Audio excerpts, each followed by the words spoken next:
Season's greetings, 6th grade parents. This is Parent Education and Packet Preview for packet number 4.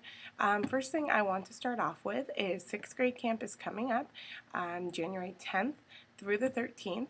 So throughout this packet, during the week of January 9th, you'll see that you'll have two options. If you're going to 6th grade camp, you'll be doing all kinds of work, fun learning activities at Camp Kuyamaka.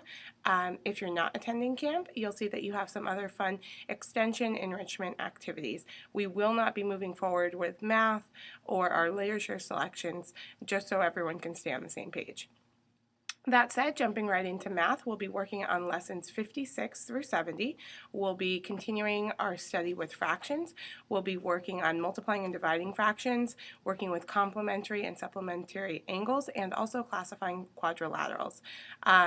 My daily math support videos have been kind of finicky this week. YouTube blocked my account because I accidentally included a background song with lyrics. So I am going to get that fixed over our winter break and have it up and running for sure once we come back from winter break. So please make sure you utilize my daily math videos. 10 Marks and Khan Academy are two wonderful websites I encourage you to use as well. I included some supplementary information on Khan Academy and how you can access that in the math support materials. 10 Marks we are going to continue to use in class every day.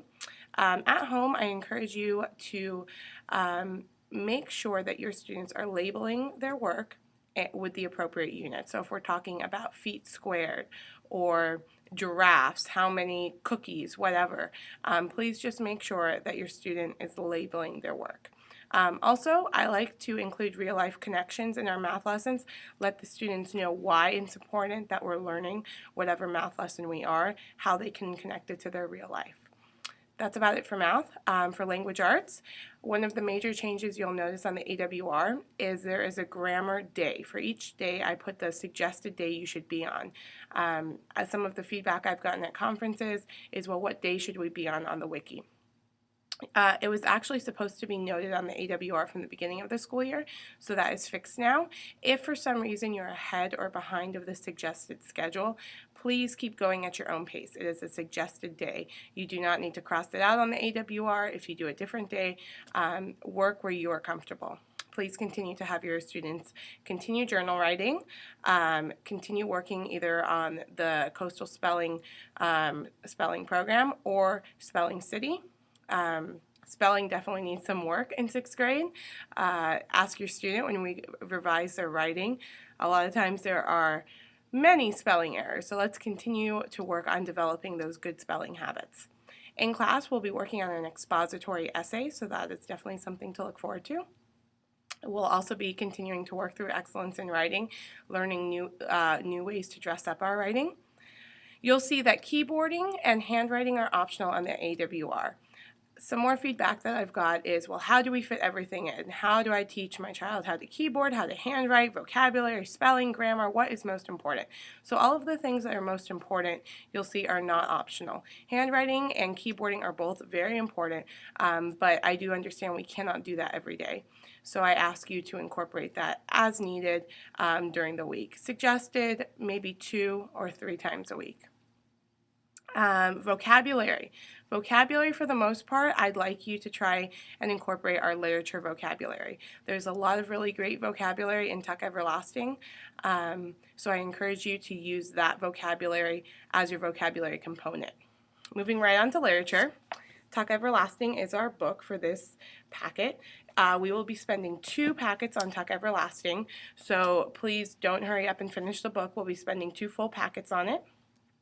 As you read through the chapter, you'll see that there are 3 main components to your daily assignment. I'm asking the students to analyze the vocabulary, some suggested vocabulary, answer some reading comprehension questions, and also write down a significant quotation. It's very important that your student does this, and I encourage them to bring their journal or whatever they copy these answers in to workshop, as we have literature circles every week in which they discuss their reading. And that's about it for literature. Everything you need to know is included in the support materials, so I encourage you to use that as needed. Moving right along to history. For history, we will be studying ancient Mesopotamia and Egypt. You will have 3 books. You will have the Story of the World book, part 1.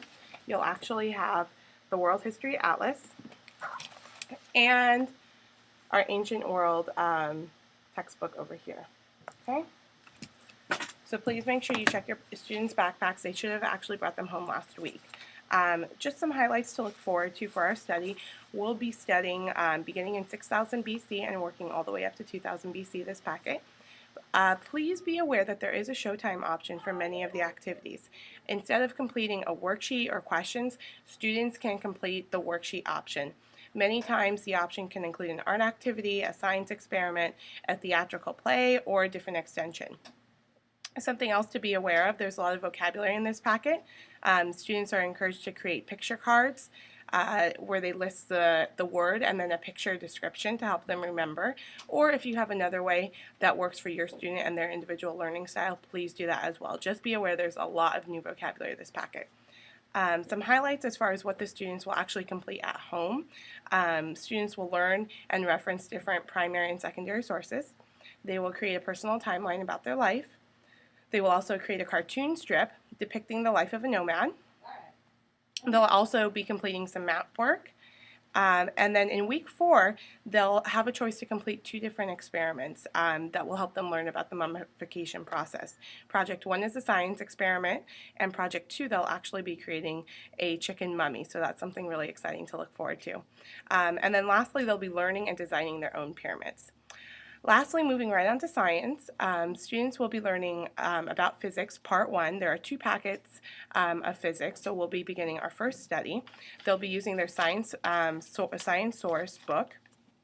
They'll be using this book and the computer to view movies, and they'll be completing simple experiments with everyday household items. The main concepts they'll be learning this year this packet, are Newton's laws, the 6 types of simple machines, and some of the main vocabulary words that your student should be familiar with at the end of the packet are force, gravity, friction, work, speed, velocity, mass, and energy. Please know that there is an extension activity your student may choose to complete for this packet where they can complete a roller coaster web quest. So I encourage everyone to take part in that extension, and as always, look for the dates for the open science labs in the weekly science email. I hope everyone has a wonderful packet 4. As always, please feel free to contact me with any questions or concerns. Happy holidays!